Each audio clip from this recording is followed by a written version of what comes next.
Hey everyone, welcome back to the channel. If you're new here, my name is Rhiannonharvest. I am a witch and folk practitioner, and I love exploring all things magical, mystical, and mysterious here on this channel.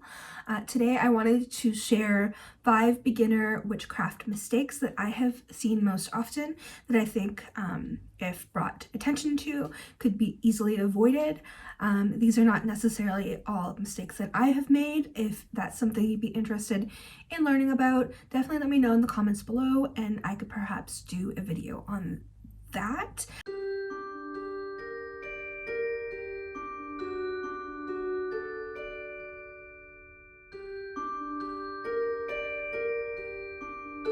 Before we dive into the video, if you are new here and you have not yet subscribed, make sure you do so. Hit the bell notification down below so you don't miss out when I post. If you'd like to support this channel, definitely check out the Patreon link down below and become one of my coven members. All of my coven members get bonus and extras that otherwise you would not get.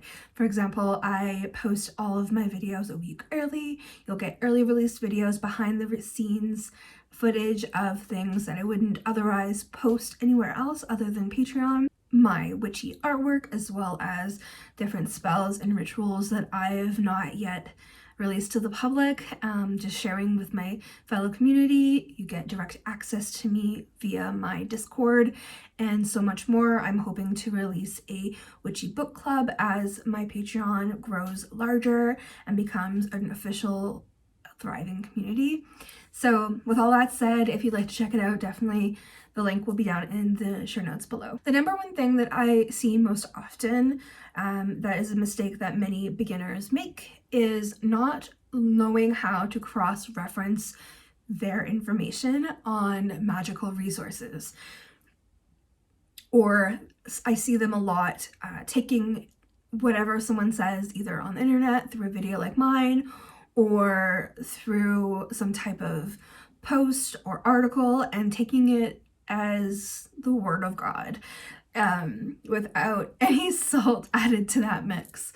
I always take a little bit of everything I hear with a grain of salt and I run it through my personal experiences, and I also cross-reference everything. So especially with things that are fact-based, but I see this a lot, especially in books. People will take everything that is presented to them as like fact, and a lot of books I have seen and read have presented their own personal UPG as fact, and that can be quite dangerous. It may be, something that is quite personal to them, and to them it might feel like just the way things are, but that's how miscommunication happens and mistakes happen, and you don't ever want to kind of take anyone's opinion as the end-all be-all, For example, someone could say like the full moon is to them a diminishing quality. That is not technically a fact. At large, everyone sees the full moon as the apex of our energy. This is where we receive all of our work. This is where we harvest all of our manifestations if you work with the lunar phases. So I actually have discovered a really great video by the Hearth Witch. I will post it here and the link will be down in the show notes below to check it out. This is a really great video to help go through all of your resources and learn how to vet everything so that you're able to get better and more accurate information. Yeah, so it's definitely a great video and I would make one myself, but I think she did a great job and I don't really have anything else to add to that at this moment in time. So I'm just going to point you guys in the direction of that video. It has everything you really need that I've really thought of, that I would put my vetting sources through. So definitely go check out Hearth Witch. She has a fantastic video for that. There's lots of resources and tips in there. The next thing that I find that beginner practitioners do is trying to attach a label to themselves far too soon, and somehow kind of like pigeonholing themselves into a practice that they necessarily may not really truly resonate with. They may have aspects to it that resonate very much with what they hold true to themselves, but it may not be the right exact fit for them. But now they are calling themselves this all on the internet. They're describing it to their friends, their family, and they make their entire identity around this practice that they've chosen to name themselves after. The second witchcraft mistake that I find most often is witches are trying to pigeonhole themselves into a magical practice, into a lifestyle, into a form of like magic before they really even test out what is out there for them. They haven't taste tested everything, or even a few things to make a true informed decision before they really start locking themselves into a practice. So I find a lot of beginner witches are trying to climb onto some type of label to make themselves feel legitimate, to make themselves feel official, give themselves a sense of direction. I know for myself, when I first started, I sensed and felt a great deal of pressure to be able to discover what my path was right away. And this is something that took years to define and practice and try things out. And it was not an overnight kind of thing. And even now, I'm still evolving. And I always will evolve, and so will you. And that's something that you have to be okay with. You're not always going to be a stagnant version of yourself. There's always going to be growth and change, and you'll have to be okay with that. With time, you'll get used to it. But feeling huge pressure to dictate some type of label to yourself right away, I don't think is necessary, and creates a lot of pressure where there otherwise should just be focused on discovering and playing in the magic and actually going out there and doing the thing and seeing what you like. Number 3 is something that I know will always be a thing, but getting sucked into consumerism.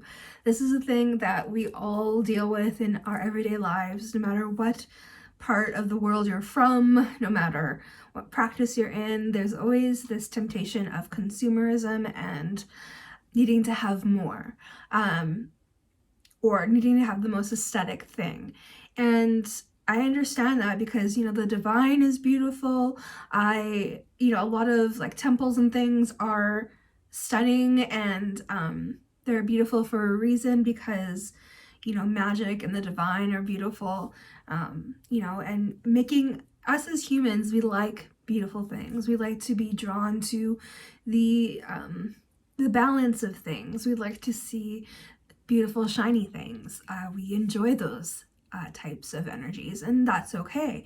But being sucked into that and feeling like you have to have all these different tools before you really even know what your practice is going to look like or what's going to resonate with you in a year's time when you're brand new, spending all this money on things that you really should be investing into other things in your life is absurd to me. To have all these tools you'll never use.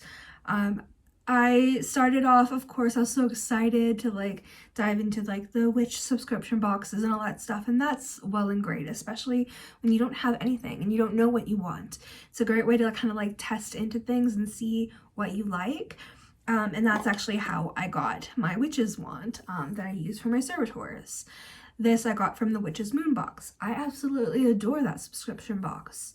But I'm not gonna let myself get sucked into the having to collect everything that they sell and having all the tools that they offer. I feel the pressure too to have a beautiful setup to film in and all that, especially because I create content.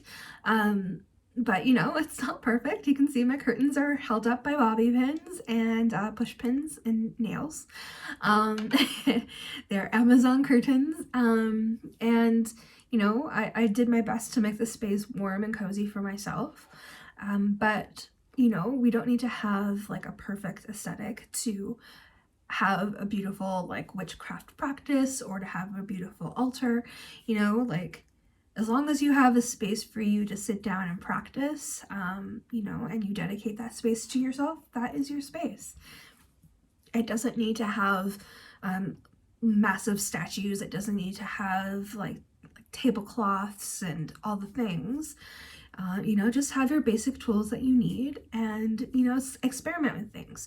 Try to craft things yourself, first of all. Like, if I had not received my wand in my package, I probably wouldn't have even created a wand. I've never felt like the need or pull to try it. I've always used a stang.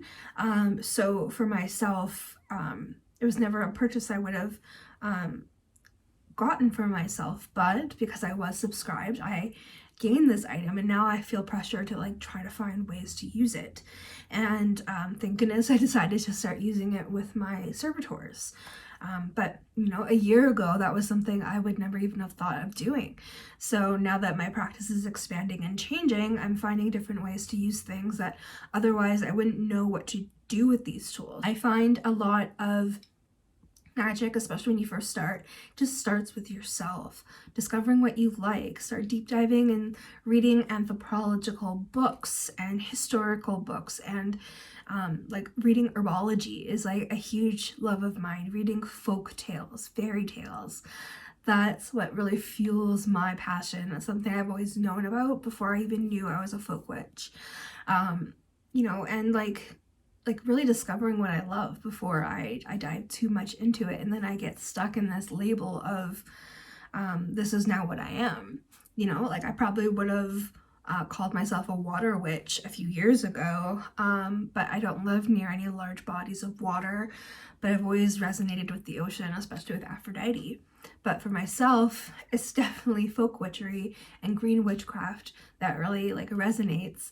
A little bit of dark witchcraft, working with like the dark goddess, but you know, water witchcraft is definitely not up my alley. It's really and truly fire magic, candle magic.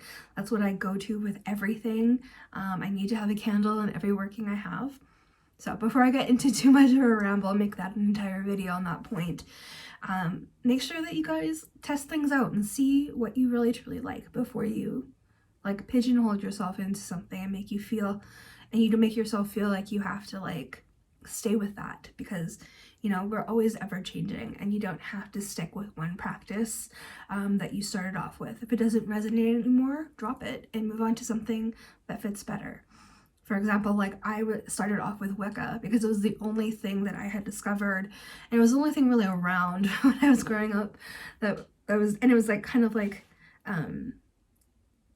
synonymous with witchcraft, even though we know it's not. It's Wiccan. Some Wiccans use it in their practice, but it's not, you're not a witch because you're a Wiccan, you know.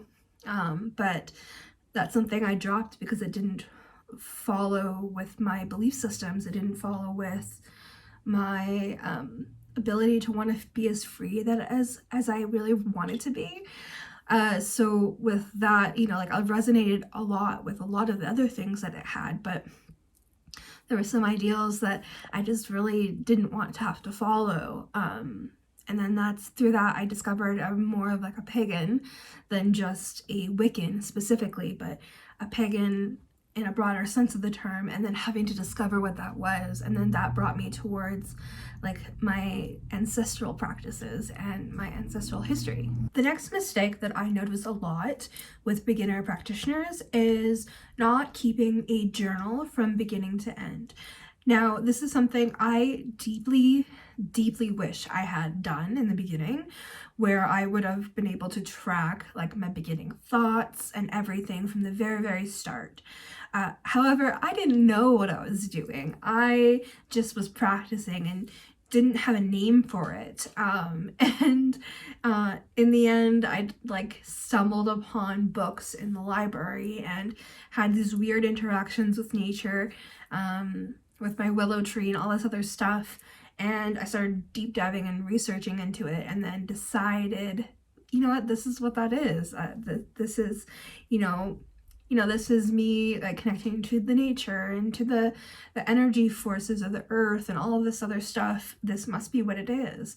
This is something I've always resonated with. I've always resonated with being magical and having a magical mindset, being more childish in like my playfulness and all this other things, and being that freedom fighter that I want to be able to be as free as possible. And how much more free can you be if you're a witch, right? Like that's like the epicenter of freedom, and you know, standing against the rules of society that we are being forced upon us, you know. But I had, before I get deep down into like a different tangent, I wish I had, like, at least when I had discovered what witchcraft was in my brain and discovered that that was the thing I was doing, I wish I had picked up my journal and just started like recording.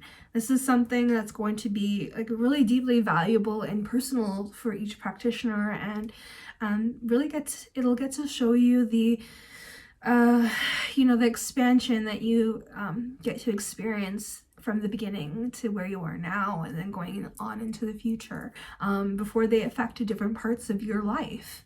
And I really wish I had done that sooner.